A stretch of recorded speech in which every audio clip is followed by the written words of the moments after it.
नमस्कार, welcome to my YouTube channel. मैं Rayan sir स्वागत करता हूं आप सभी को गुरुजी टॉप 10 के इस यूट्यूब चैनल पर।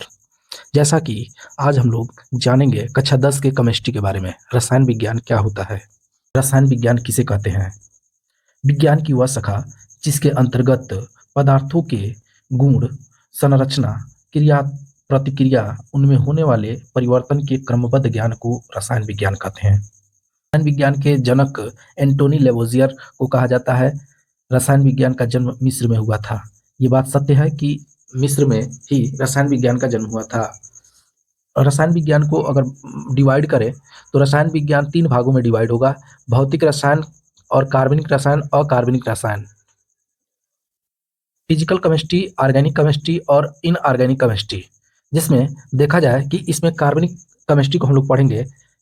कार्बनिक केमिस्ट्री में देखा जाए तो कार्बनिक केमिस्ट्री जो होता है, इसमें 2 पदार्थ हैं और पदार्थ को 2 भागों में बांटा गया: भौतिकी वर्गीकरण और रासायनिक वर्गीकरण। भौतिकी वर्गीकरण, रसायन वर्गीकरण, फिजिकल क्लासिफिकेशन और केमिकल क्लासिफिकेशन। तो इसमें रसायन वर्गीकरण के बारे में जानेंगे। शुद्ध पदार्थ क्या होता है, अशुद्ध पदार्थ क्या होता है। तो शुद्ध पदार्थ को 2 भागों में बांटा गया है: तत्व और यौगिक के रूप में, जबकि अशुद्ध भाग को समांगी और विषमांगी के रूप में बांटा गया है। इन स्ट्रक्चरों को समझा जा सकता है। इसमें तत्व और यौगिक के बारे में देखा जाए तो तत्व को 3 भागों में बांटा गया। तत्व कितने प्रकार के?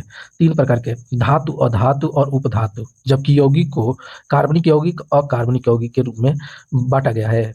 रासायनिक विज्ञान में अगर हम लोग को जानकारी हो तो रसायन विज्ञान का नाम लेते ही पता चलता है कि किसी केमिकल के बारे में जानकारी दी जाएगी। पहले तो अभिकारक और उत्पाद होते क्या हैं?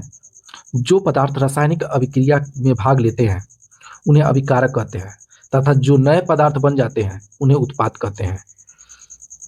तो ये जो अभिक्रियाएं हैं, इनका भाग लेना और न लेना इस बात पर डिपेंड करता है कि रासायनिक अभिक्रिया क्या है।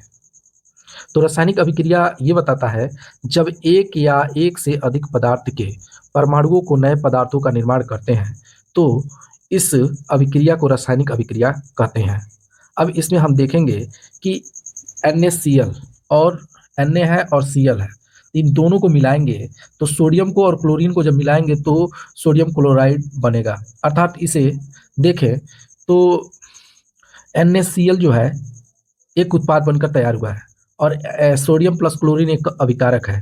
तो इसको अगर कहीं ना कहीं देखें कि सोडियम एक तत्व है और क्लोरीन भी एक तत्व है, उसके रूप में इन दोनों को मिक्स कर रहे हैं तो एक उत्पाद के रूप में ये सोडियम क्लोराइड अर्थात नमक बन रहा है।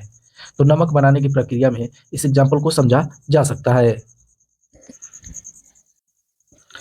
आज हम लोग पढ़ेंगे रासायनिक अभिक्रिया तथा समीकरण, केमिकल रिएक्शंस एंड इक्वेशंस के बारे में जानकारी लेंगे। तो रासायनिक अभिक्रिया का रूप जो होता है, 2 रूप होते हैं: भौतिकी परिवर्तन और रासायनिकी परिवर्तन। भौतिकी परिवर्तन में क्या होता है और रासायनिकी परिवर्तन में क्या होता है? जो मिल जाए उसे भौतिकी और जो ना मिले उसे रासायनिक कहते हैं। भौतिकी परिवर्तन जो है उसमें कहा जाता है कि जो मिल जाए उसे भौतिकी कहते हैं, जो ना मिले उसे रासायनिकी कहते हैं। बर्फ का पिघलना, बादल का बनना। अगर बर्फ का पिघलना अगर हम समझें तो बर्फ पिघल कर पानी बन सकता है और पानी बनने के बाद फिर बर्फ बन सकता है। बर्फ का पिघलना, बादलों का बनना, नमक, चीनी का पानी में घुल जाना। नमक हो या चीनी पानी में घुल जाता है। जबकि मोमबत्ती का पिघलना, वाष्प गलन, क्वाथन, हिमकरण, ऊर्ध्वपातन तथा संघनन आदि क्रियाएं भौतिक परिवर्तन क्रियाएं कहलाती हैं। जबकि मोमबत्ती का जलना ये रासायनिक अभिक्रिया है। ठीक है। मोमबत्ती का पिघलना, उसके कुछ अवशेष पदार्थ इकट्ठे करने के बाद उसे फिर से मोमबत्ती बनाया जा सकता है। जबकि मोमबत्ती जलेगी तो कुछ अवशेष प्राप्त नहीं होंगे। सिरका का बनना, जंग लगना, दूध से दही बनना, कोयला, LPG, पेट्रोल, लकड़ी आदि का जलना, भोजन का पकाना, भोजन का पचना, हमारे द्वारा सांस लेना, दूध का खट्टा होना, बच्चे या पौधे का वृद्धि होना आदि क्रियाएं सभी के सभी रासायनिकी परिवर्तन है।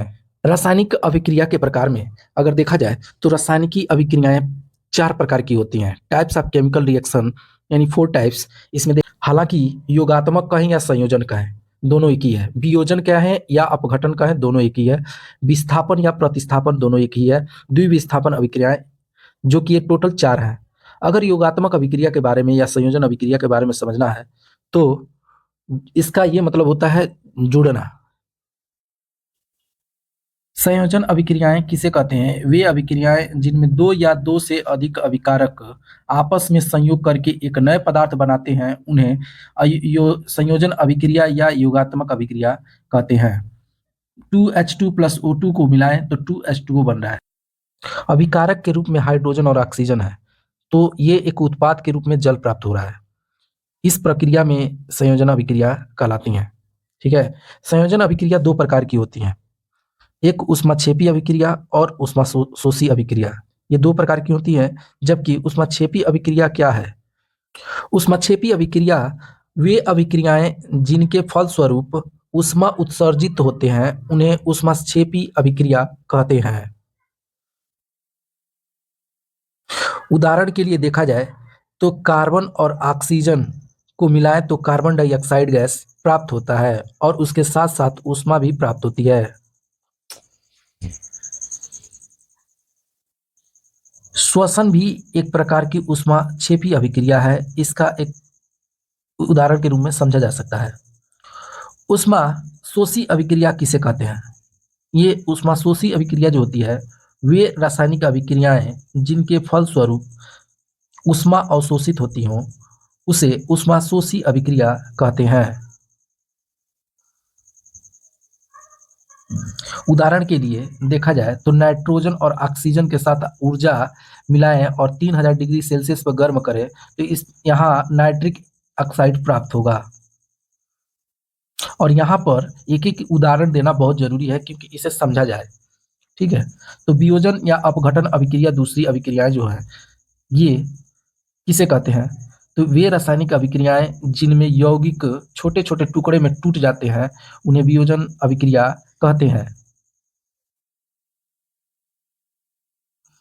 उदाहरण के लिए कैल्शियम कार्बोनेट को अगर ऊष्मा के साथ हीट करें कैल्शियम ऑक्साइड और कार्बन डाइऑक्साइड गैस प्राप्त होगी, जिसमें कैल्शियम कार्बोनेट को चूना या पत्थर कहा जाता है। तीसरा है विस्थापन या प्रतिस्थापन अभिक्रिया। वे रासायनिक अभिक्रियाएं जिनमें किसी यौगिक के परमाणु के समूह के स्थान पर परमाणु जुड़ जाते हैं उसे विस्थापन या प्रतिस्थापन अभिक्रिया कहते हैं। उदाहरण के लिए जिंक और कॉपर सल्फेट को मिलाएं तो यहाँ पर कॉपर सल्फेट जिंक सल्फेट एक साथ हो जाएगा और कॉपर अलग हो जाएगा। इसे कहते हैं वे रासायनिक अभिक्रियाएं जिनमें यौगिक दो आयनों पर परस्पर विनिमय हो जाते हैं तो ऐसे यौगिक को द्विविस्थापन अभिक्रिया कहते हैं। सिल्वर नाइट्रेट और सोडियम क्लोराइड को एक साथ जब रिएक्शन कराएंगे तो सिल्वर क्लोराइड अलग बनेगा और सोडियम नाइट्रेट अलग बनेगा। ऑक्सीकरण तथा अपचयन। ऑक्सीकरण किसे कहते हैं? किसी पदार्थ द्वारा ऑक्सीजन परमाणु को ग्रहण करने या हाइड्रोजन परमाणु को त्यागना ही ऑक्सीकरण कहलाता है। अपचयन किसे कहते हैं? किसी पदार्थ द्वारा हाइड्रोजन परमाणु ग्रहण करने या ऑक्सीजन परमाणु को त्यागने की प्रक्रिया को अपचयन कहते हैं। रेडॉक्स अभिक्रिया किसे कहते हैं? ऑक्सीकरण तथा अपचयन एक दूसरे के ठीक विपरीत होते हैं जिन्हें रेडॉक्स अभिक्रिया कहते हैं। Redox plus ox equal to redox, इसीलिए रेडॉक्स इन्हें कहा जाता है। रेडक्शन एंड ऑक्सीडेशन दोनों को मिलाएं तो इसका फुल फॉर्म रेड का रेडक्शन जबकि ऑक्स का ऑक्सीडेशन, दोनों मिले तो क्या हुए? रेडॉक्स कहलाए। इसमें एक एग्जांपल है कि कॉपर ऑक्साइड को और हाइड्रोजन के साथ जब रिएक्शन कर रहे हैं तो कॉपर जो है अलग हो जा रहा है। ठीक है। तो कॉपर के साथ अगर देखा जाए, कॉपर के साथ इसमें ऑक्सीजन है तो ऑक्सीजन का त्यागना जो कॉपर के साथ है वो हट जा रहा है, किसके साथ चला गया? H2O के साथ चला गया। तो इसका मतलब ऑक्सीजन त्याग रहा है और तो त्यागने की प्रक्रिया में अपचयन कहला रहा है। जबकि ऑक्सीजन का जुड़ना ही ऑक्सीकरण कहलाता है। तो इसमें से एक पकड़कर अगर समझे ना तो बहुत आसानी से समझा जा सकता है। दैनिक जीवन में ऑक्सीकरण अभिक्रियाओं का प्रभाव क्या है? तो अगर देखा जाए ऑक्सीकरणों का प्रभाव ऐसे भी समझा जा सकता है कि संक्षारण क्या है। संक्षारण की प्रक्रिया में हम कह सकते हैं जंग लगना या मूर्छा लगना। ठीक है। जब कोई धातु अपने आसपास के अम्ल या नमी आदि के संपर्क में आते हैं तो इस ऐसे अभिक्रिया को संक्षारण कहते हैं। लोहे में जंग लगेगा तो भूरे रंग का होगा, जबकि सोने में अगर जंग लगेगा तो हरे रंग का होगा, चांदी में जंग लगेगा तो काले रंग का होगा, तांबे में जंग लगेगा तो हरे रंग का होगा। और जंग का रासायनिक सूत्र जो देखा जाए तो 4Fe+3O2 प्लस H2O के साथ अगर रिएक्शन कराएं तो 2Fe2O3 इंटू H2O प्राप्त होगा। अर्थात इसमें आयरन और ऑक्सीजन और जल इन तीनों को मिलाएं तो उस कंडीशन में हाइड्रेट फेरिक ऑक्साइड या जंग का फार्मूला प्राप्त होता है। इस चैप्टर में अगर देखा जाए तो रासायनिक अभिक्रिया जो है वो 4 प्रकार की हैं, जबकि ऑक्सीकरण और अपचयन क्या है और संक्षारण 3 टॉपिक है जो इसमें से एक क्वेश्चन जरूर 100% आएगा, जिसमें 6 नंबर का सबसे इंपॉर्टेंट रासायनिक अभिक्रिया किसे कहते हैं। और उसके बाद इसमें संतुलित समीकरण को समझा जाए कि रासायनिक संतुलित समीकरण क्या है। संतुलित समीकरण में देखा जाए कि सोडियम जो है वो कितना है, सोडियम जो है उनकी संख्या कितनी है, एक है। और देखिए जहाँ से रिएक्शन हो रहा है इसको हम दोनों हिस्सों को बराबर कर लेंगे, तो उस कंडीशन में जब दोनों समीकरणों को बराबर कर दिए तो इसका मतलब ये समीकरण जो है संतुलित हो जाएगी। तो देखा जाए कि सोडियम में कितनी संख्या है, एक है, इनकी संख्या सोडियम की कितनी है, एक है, जबकि क्लोरीन की संख्या देखी जाए तो इनकी भी संख्या कितनी है, एक है। अगर एक एक है तो इसका मतलब उधर भी जो है उनकी संख्या को संतुलित किया जाए तो सोडियम का अगर देखा जाए और देखा जाए तो ये दोनों एक साथ हैं तो इसका मतलब दोनों को एक साथ ही रखेंगे, और Cl तो दोनों की संख्या कितनी है, एक है, इनकी भी कितनी है, एक है। इसका मतलब ये समीकरण जो है संतुलित है। अगर देखा जाए सल्फर की संख्या एक है और कार्बन की संख्या ऑक्सीजन की संख्या दो है। इसमें देखें सल्फर डाइऑक्साइड गैस जो बन रही है इसमें सल्फर कितना है, एक है, जबकि ऑक्सीजन दो है। तो दोनों ओर अगर देखें तो एक तरह से समझा जा सकता है कि दोनों क्या है, संतुष्ट है। ये संतुलित समीकरण है। ऑलरेडी इनकी सल्फर एक है, सल्फर एक है, सल्फर एक है, सल्फर एक है, ऑक्सीजन जो है ऑक्सीजन दो है। तो अगर देखा जाए तो ये संतुलित है। इसमें नाइट्रोजन नाइट्रोजन एक प्रकार की गैस है क्योंकि इसके साथ O2 है। अगर ये नाइट्रोजन होता तो ये एक प्रकार का तत्व हो जाता और एक प्रकार का गैस, इसे गैस बोलेंगे, जबकि ये तत्व कहलाएगा। तो ये नाइट्रोजन जो है N2 गैस कहलाएगी, जबकि सिंगल अगर N है तो नाइट्रोजन एक प्रकार की तत्व कहलाएगी। तो नाइट्रोजन गैस जो है यहाँ नाइट्रोजन गैस जो है कितनी है, दो है, और हाइड्रोजन गैस कितनी है, तो इसका भी दो है। तो दोनों मिलकर अमोनिया बन रहा है। क्या बन रहा है, अमोनिया, अमोनिया बन रहा है। ठीक है, तो ये कौन सा पदार्थ बन रहा है, अमोनिया बन रहा है। तो देखा जाए NH दोनों के साथ नाइट्रोजन एक है जबकि हाइड्रोजन तीन है। इनको संतुलित करने के लिए सबसे पहले हम क्या करेंगे, अमोनिया को जब बनाएंगे तो इसमें हम देखेंगे कि पहले नाइट्रोजन कितना है, दो है, तो दो से डिवाइड करेंगे तो टू वन जा टू, और इसमें टू से डिवाइड करेंगे तो सिक्स हो जाएगा। तो हाइड्रोजन कितने हो गए, हाइड्रोजन छः हो गए। तो इस हाइड्रोजन में थ्री से मल्टीप्लाई करेंगे तो कितना हो जाएगा, 3 × 6। तो हाइड्रोजन छः और नाइट्रोजन दो, तो नाइट्रोजन दो। ठीक है, तो यहाँ पर भरा जाएगा, यहाँ पर भरा जाएगा कितना, हाइड्रोजन की जगह 3 भरेंगे और यहाँ 2 भरेंगे। इन्हें संतुलित करें, हाइड्रोजन कितना है, 2 है, क्लोरीन कितनी है, 2 है। इधर देखें HCl, HCl, तो इसमें हाइड्रोजन एक है, क्लोरीन भी एक है। तो इन्हें संतुलित करने के लिए क्या करेंगे, 2 से डिवाइड कर देंगे। 2 से डिवाइड करेंगे तो 2 हाइड्रोजन हो गया, और 2 से डिवाइड करेंगे तो 2 क्लोरीन प्राप्त हो गया। इसका मतलब 2 से हम संतुलित करें तो हमें ये प्राप्त हो गया, संतुलित हो गया। हाइड्रोजन 2 क्लोरीन 2, उधर भी हाइड्रोजन और क्लोरीन दोनों 2 हो गए। सोडियम को अगर हल करें तो सोडियम की संख्या कितनी है, एक है, क्लोरीन की कितनी है, 2 है, जबकि इसमें NaCl है। इनको दोनों एक साथ रखेंगे तो एक है और यहाँ भी एक है। तो इनके साथ क्या करें, क्लोरीन हम देख रहे हैं कि 2 हो रहा है, क्लोरीन कितना है, 2 है, तो क्लोरीन को पहले डिवाइड करेंगे तो 2 × 2 के बराबर हो गया, जबकि सोडियम 2 प्राप्त हुआ है। सोडियम 2 हो गया और क्लोरीन भी 2 हो गया, लेकिन यहाँ क्लोरीन 2 है, यहाँ भी 2 है, लेकिन नाइट सोडियम कितना है, सोडियम 2 है, सोडियम एक है। तो इसमें क्या करेंगे, 2 से डिवाइड कर देंगे तो 2 × 2, तो हो जाएगा सोडियम के आगे 2, ये प्राप्त हो जाएगा।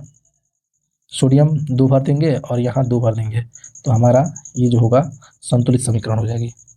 ठीक है, हाइड्रोजन को देखें कितना है, 2 है, ऑक्सीजन कितना है, 2 है, इन्हें संतुलित करेंगे तो कितना बराबर होगा, H कितना है, 2 है, और ऑक्सीजन इसके साथ है, 1 है, दोनों को कंबाइन कर देंगे तो देखेंगे ये जो जल है, और क्या करना पड़ेगा, तो यहाँ से 2 से डिवाइड करेंगे। क्यों 2 से डिवाइड कर रहे हैं, क्योंकि देख रहे हैं कि हाइड्रोजन और हाइड्रोजन बराबर है, पर ऑक्सीजन और ऑक्सीजन बराबर नहीं है, ऑक्सीजन यहाँ 2 है, ऑक्सीजन 1 है, इसलिए 2 से डिवाइड करेंगे, तो इसको सबसे पहले बराबर करेंगे तो कितना होगा, 2 हो जाएगा, और इसमें तो ऑटोमेटिक होना ही है, तो इसका 2 दूना 4 हो जाएगा, 4 हाइड्रोजन हो गए, तो इसका मतलब 2 इसमें डिवाइड कर देंगे तो कितना हो जाएगा, हाइड्रोजन भी बराबर हो जाएगा, 4 हाइड्रोजन और 2 ऑक्सीजन, 2 ऑक्सीजन हो गया, तो इसका मतलब हाइड्रोजन में 2 से डिवाइड कर देंगे, और हाइड्रोजन में 2 से डिवाइड कर देंगे, जबकि जल में 2 ऐड कर देंगे, जल में 2 ऐड कर देंगे, इस तरह से समीकरण संतुलित हो जाएगी। कितना है, 1 है, ऑक्सीजन कितना है, 2 है, और इनको बराबर करना है Na, और इसके साथ सोडियम 2 है, ऑक्सीजन कितना है, 1 है, इन्हें संतुलित करना है, तो इन्हें संतुलित करेंगे तो क्या होगा, देख रहे हैं कि यहाँ ऑक्सीजन 2 है, तो सबसे पहले 2 से इसमें क्या करेंगे, डिवाइड करेंगे, तो 2 करने 2 हो जाएगा, और 2 से डिवाइड करेंगे 2 दूना 4 हो जाएगा, तो इसका मतलब इसमें 4 से हमें डिवाइड करना पड़ेगा, कितने, 4 से सोडियम है तो 4 प्राप्त होगा, 4, दोनों पक्ष बराबर हो गए, सोडियम में 4 और सोडियम में 4 कर दिए, और उसके बाद इसमें 2 ऐड कर दिए, ये समीकरण संतुलित हो गया।